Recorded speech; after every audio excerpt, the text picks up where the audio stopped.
I'm 80 years old, and I'm going to tell you something that will save your life or destroy your illusions. And frankly, I don't care which one it does. There is one move, one single financial maneuver that I executed in the final hour that made every vulture circling my estate choke on their own greed. I'll get to that. But first, you need to understand the machinery that was built to devour you. Because if you don't see the teeth, you'll walk right into the mouth, smiling and grateful for the invitation. Last Tuesday afternoon, I was sitting on my porch drinking my tea the way I've done for 43 years in this house. 43 years. I bought this property when black women in Atlanta couldn't get a conventional mortgage without a white cosigner. I fought the bank. I fought the appraiser who valued my home at 60% of my white neighbor's identical floor plan. I fought the HOA that tried to rezone my street the moment my family moved in. And after all of that war, after all of those scars on my credit report and my spirit, you know who tried to take it from me? Not the bank, not the government, not even the man in the white hood. My own son, my own blood walked a stranger through my halls with a laser measuring tape, calculating what my life was worth per square foot while I was still breathing in the next room. Let that satisfy your curiosity about whether family loyalty is a guarantee, because it is not. It is a fairy tale sold to old people to keep us docile while they inventory our silverware. Now you might be sitting there thinking this doesn't apply to you. You might be telling yourself your children love you, your spouse respects your boundaries, your family would never conspire behind your back. And that's exactly the kind of dangerous, sentimental delusion that fills nursing homes with people who used to own 3-bedroom houses. Love is not a legal document. Love does not prevent a probate judge from handing your estate to the loudest claimant in the room. Love did not stop my son Thomas from sitting at my dinner table with his wife and a leather-bound folder full of charts explaining why dismantling my property would be the smartest financial decision for everyone, as if my home were a corporate asset and I were the outgoing CEO being forced into early retirement. Thomas is 55 years old and has never finished anything that didn't come with a refund policy. He calls himself a visionary, which is the word mediocre men use when they can't hold a job. He's got the vocabulary of a tech startup and the balance sheet of a college freshman. But here's the part that should terrify you. His incompetence isn't the weapon. His desperation is. Thomas has a balloon payment coming due on a house he couldn't afford in the first place. A house he bought to impress people who don't respect him, and the only liquidity he can see, the only escape hatch from his own catastrophic financial decisions, is my soil. My 3 hectares, my library with the stained glass I imported from a black artisan in Senegal, my rose garden that my mother planted before the city paved the road out front. He doesn't see history, he sees a number. And the system trained him to see it that way, because the system has always told black families that land is a commodity to be liquidated, never a dynasty to be fortified. They taught us to sell, never to hold. They taught us to divide, never to consolidate. and Thomas absorbed that poison with his morning cereal, and now he's trying to feed it back to me in a crystal glass. But Thomas alone wouldn't have had the audacity. He needed a co-conspirator, and he married one. Evelyn, my daughter-in-law, is 48 years old and runs a cosmetic clinic that hemorrhages money faster than it injects filler into the faces of women terrified of aging. She calls me my Zinga Ruth in a voice so sweet it could rot your teeth. And every time she says it, I can hear the calculator behind her eyes, adding up what my death would fund. She suggested, with a smile and a glass of cheap wine, that I relocate myself to a 400-square-foot unit they'd graciously build in my own backyard so they could take the main house. She framed it as health care. She framed it as concern. She framed it as modern family living, the kind you see in magazines that only feature smiling white families on covered porches they inherited without a fight. But what she was really saying, what her mouth was too cowardly to articulate, was this: you are old, you are black, you are taking up too much space, and your comfort is an obstacle to my ambition. That is not a family proposal. That is an eviction notice wrapped in a casserole dish. Before I tell you what I did to them, and I promise you it was surgical, you need to understand why the system cheers when this happens. Because this isn't just about my family. This is about a machine that has been grinding black wealth into sawdust for 400 years. When a black woman in America accumulates land, real land, not a condo with an HOA that can lean you into oblivion, but actual soil with roots and title and history, it creates a problem for the architecture of dispossession. The system was not designed for me to still be here, on this porch, owning this dirt. Redlining was supposed to prevent it. Predatory lending was supposed to reverse it. And when those failed, they invented a subtler weapon. They taught our own children that our attachment to property is sentimental, irrational, and selfish. They made our sons and daughters believe that the fastest path to middle-class comfort is to liquidate the old folks' assets and redistribute them into consumption. A new car, a failing business, a bigger house with a bigger mortgage. The colonizer doesn't need to steal your land anymore. He just needs to convince your grandson that Grandma's house would make a great Airbnb. And the cruelest part, the part that wakes me at 3 a.m. with a fury I cannot name, is that it works. It works every single day, in every city in this country, on every block where a black family held on long enough to own something worth taking. So Thomas brought a man named Richard Vance into my home. Richard is 60 years old, a real estate appraiser with a reputation for working the margins. He doesn't just evaluate property. He evaluates the owner. He looks at your age, your mobility, your cognitive sharpness, and he calculates how long until the asset is transferable. He walked through my library, running his fingers along the oak shelves, like he was already writing the listing description.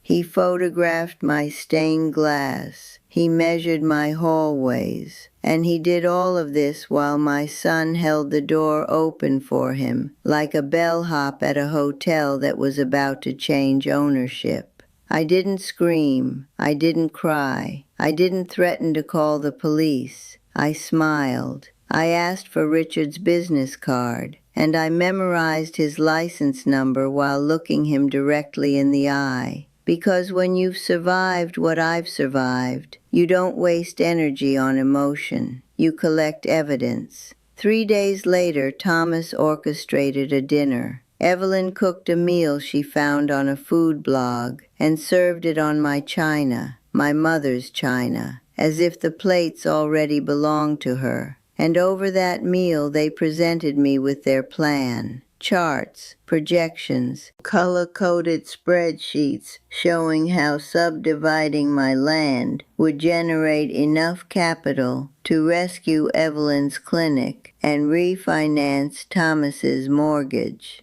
They had it all mapped out, my erasure, in a leather binder with plastic tabs. Evelyn even had the nerve to suggest I'd be happier in the backyard unit because it would have smart home features and a medical alert button, as if technology could replace sovereignty. I removed my glasses. I set them on the table, and I told them no. Not let me think about it. Not let's discuss this with a mediator. No. The kind of no that lands like a vault door closing. Thomas didn't accept it. He looked at me the way a creditor looks at a debtor, with impatience bordering on contempt, and he told me that my attachment to the past was choking the family's future. He called my legacy an ego project. He called my home a burden. And in that moment, I saw the full machinery of what they had built. This was not a conversation. This was an ambush, and they had rehearsed it. If you're still watching this and you recognize any part of this story in your own life, if someone in your family has ever hinted that you should downsize, relocate, or transfer your name off a deed for everyone's benefit, type strength in the comments right now, because what I'm about to tell you next is the difference between dying with your name on the title and dying in a room someone else controls. 2 days after that dinner, my attorney called me with information that turned my blood to ice and then to iron. Thomas had gone to the Municipal Zoning Council and filed a petition to subdivide my lot. He had fabricated my verbal consent in the public record. He forged my agreement in a bureaucratic minute that no one bothered to verify because I'm an 80-year-old black woman, and the system assumes we don't read, we don't fight, and we don't have lawyers on retainer. That assumption is the system's most expensive mistake when it encounters a woman like me. Day 7. I called all 3 of them to my porch, Thomas, Evelyn, and the ghost of Richard Vance's career.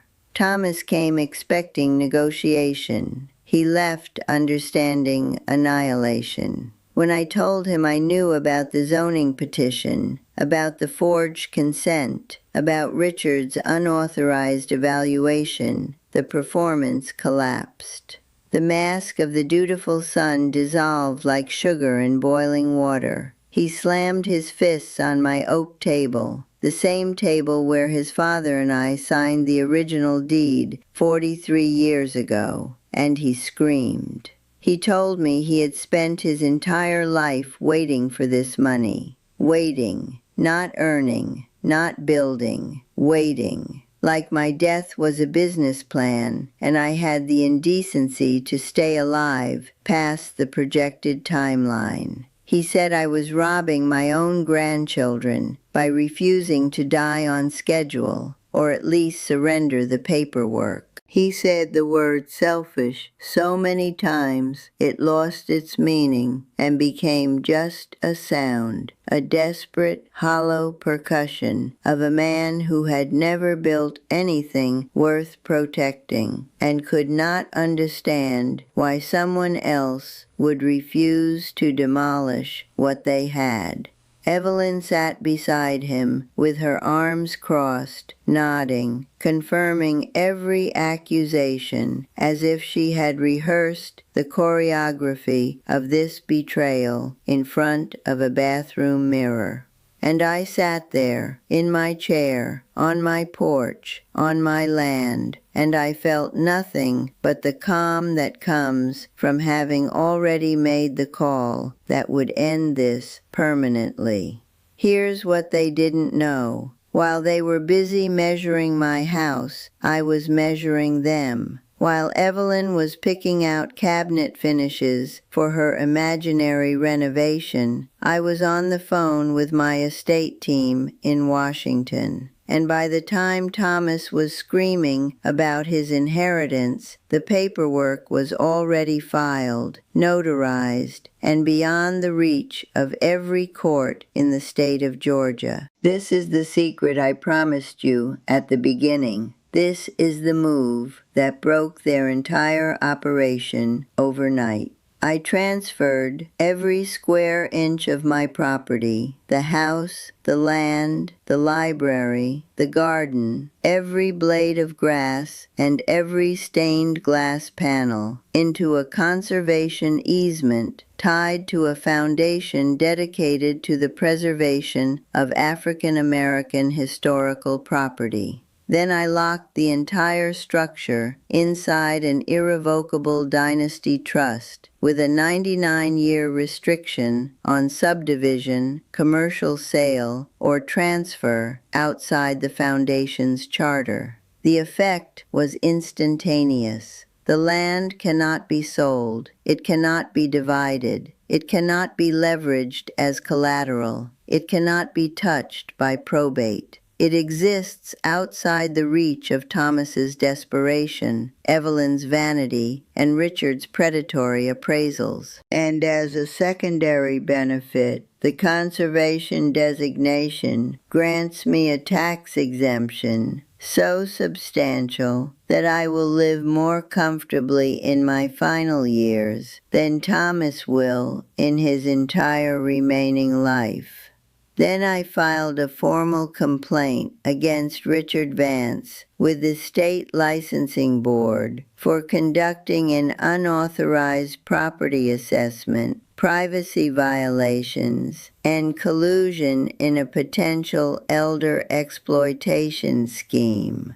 Richard, faced with the loss of his license and his livelihood, did exactly what every coward does when the fire reaches their own house.